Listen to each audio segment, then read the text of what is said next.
My YouTube channel dream IPS officer M पर।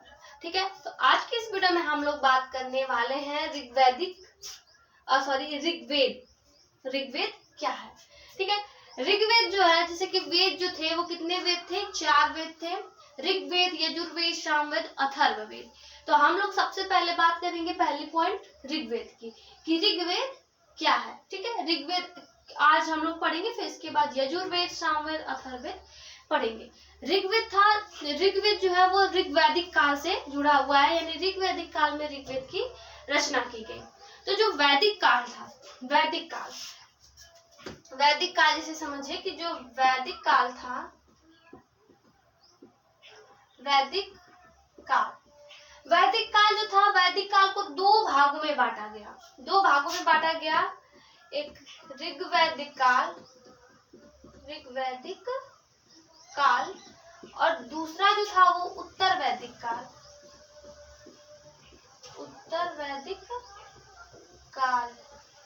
वैदिक काल को 2 भागों में बांटा गया, ऋग्वैदिक काल, उत्तर वैदिक काल। ठीक है, तो वैदिक काल जो था वो 1500 ईस्वी पूरा से लेकर 600 ईस्वी पूरा तक चला। वैदिक काल जो था वो 1500 ईस्वी पूरा से लेकर 600 ईस्वी पूरा तक चला, और ऋग्वैदिक काल जो था ये 1500 ईस्वी पूरा से लेकर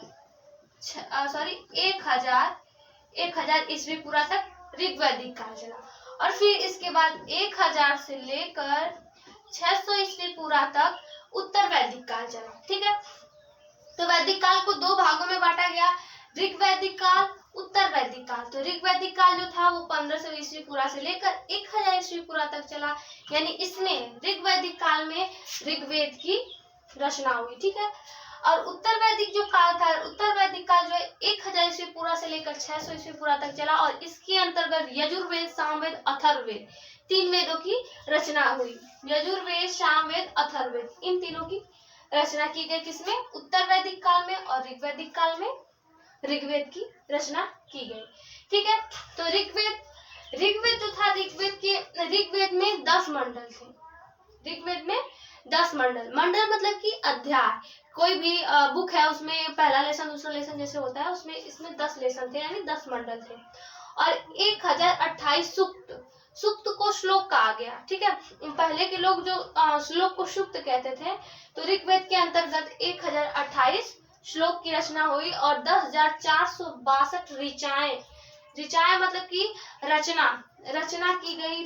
ऋचाएं को रचना कहा जाता है। ठीक है, और ऋग्वैदिक काल में रचनाओं को पढ़ने वाले को, जैसे कि ऋग्वैदिक काल जब चल रहा था तो उस वक्त जो रचनाओं को पढ़ते थे, यानी जो मंत्र वगैरह थे जो उनका जाप करते थे, तो उन्हें होत्री कहा जाता था। होत्री, जैसे कि आज के जमाने में पंडित लोग मंत्र को पढ़ते हैं तो उसे पंडित कहा जाता है, तो पहले के लोगों को होत्री कहा जाता था। ठीक, और इसमें 10 मंडल जो थे, इस 10 मंडल में से 4 मंडल प्रमुख है।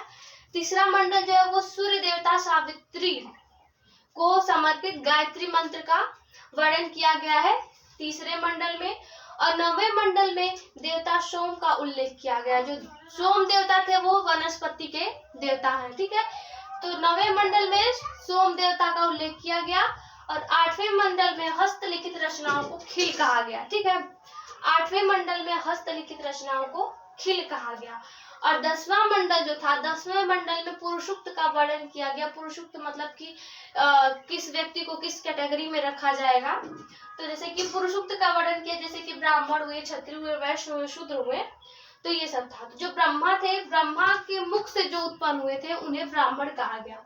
इस 10वें मंडल के अंतर्गत जो ब्रह्मा थे उनके मुख से जो उत्पन्न हुए उन्हें ब्रह्मा कहा गया।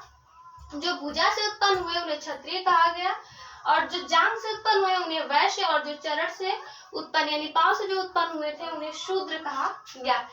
इंद्र के लिए 250 तथा अग्नि के लिए 200 रचनाएं मतलब की गई थी।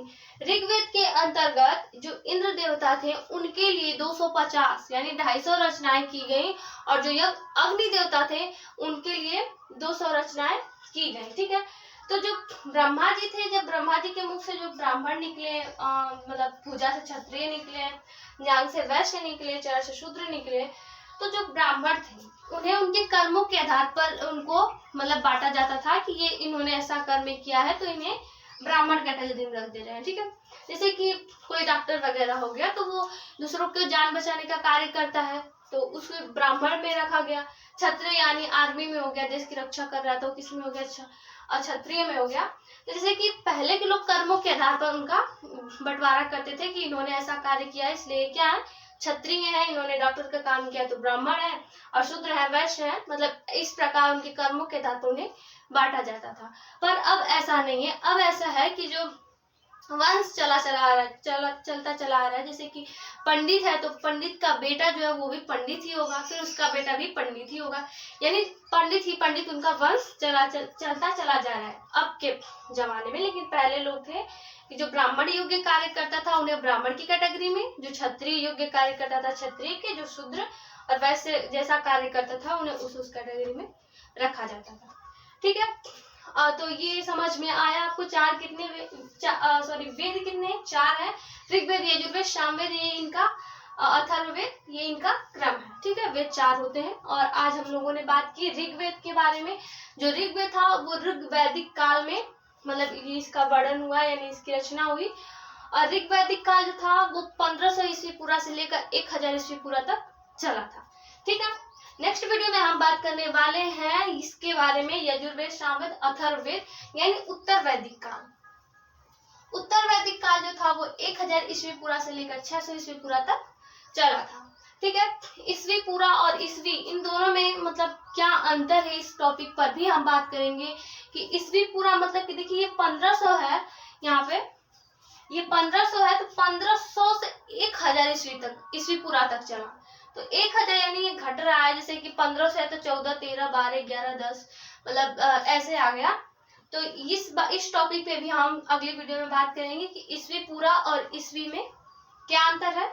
तो आज की वीडियो में बस इतना ही, मिलते हैं अगली वीडियो में, तब तक के लिए जय हिंद, वंदे मातरम।